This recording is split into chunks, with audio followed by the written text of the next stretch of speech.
I usually go out and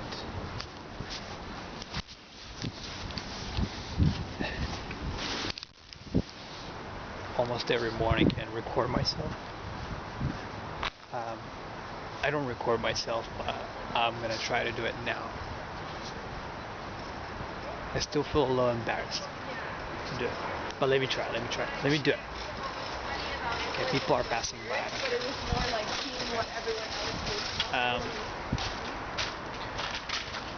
I know you're in a phase when you realize that something big is gonna happen.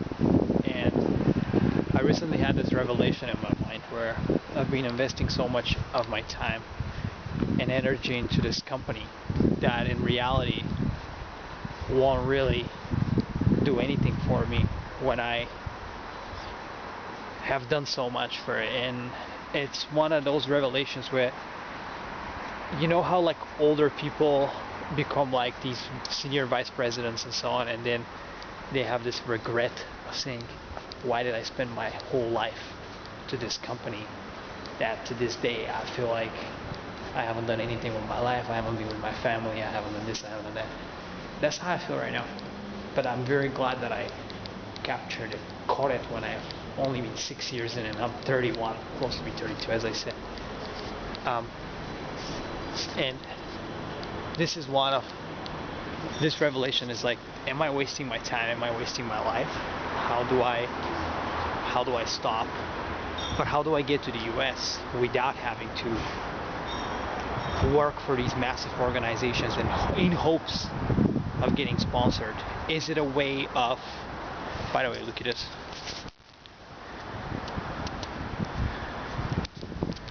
I love these old school cameras, man. They make me feel so happy. I was gonna get a Sony. That's like amazing quality, but I don't really need it. I love this. It's just a SD card I need to record longer. Do you really, with a bigger, do I really need to be very straightforward with them since the beginning and tell them, listen, I'm gonna stay in your company for 1 year, you have to sponsor me, otherwise I'm not starting? Because I am not like that. I'm very kind and very like understanding and stuff, and I think that's what got me to here, to be like this. In a negative way is what I mean. It's to be very, very kind. But I think when you want something in your life, you gotta do it. You gotta go into extra steps in your life and cross that small boundary that you may have with yourself or with an employer or whoever it is, or in business.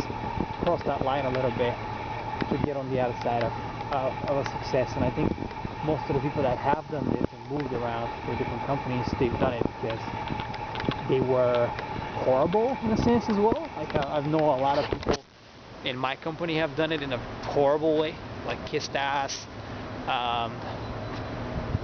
put the right people to rally for them, which they don't even talk to them anymore, used people along the way and stuff like that. There's only a few that have done it honestly and kindly, but most of the time what I see is just these slimy people that don't even deserve to be in the US but getting to move to there. Slimy people that don't do shit as well, like, and you could just see, look at that, this is an Uber boat in London, and this is the River Thames right now, and I'm like, I live here and I'm just so grateful to live here. I just, when I look at this on video through the camera, I feel like I'm living in like a resort town, and it's just absolutely beautiful, and I'm so grateful for what I have. But that's like next step in my life is the US, and I recently re-signed my renewal for my contract at my place as well, so today, so I'm good to stay here for another year, and I just don't have to worry about this, so that's one good thing. But yeah, I know it's you're probably in a transitional period as well, like I am, and I hope you're doing well, and I know that something big is gonna happen in your life as well. And yeah, I know it will. When you know you're struggling, when you know deep down in yourself you're struggling, you feel like something's gonna happen, and it will. It will.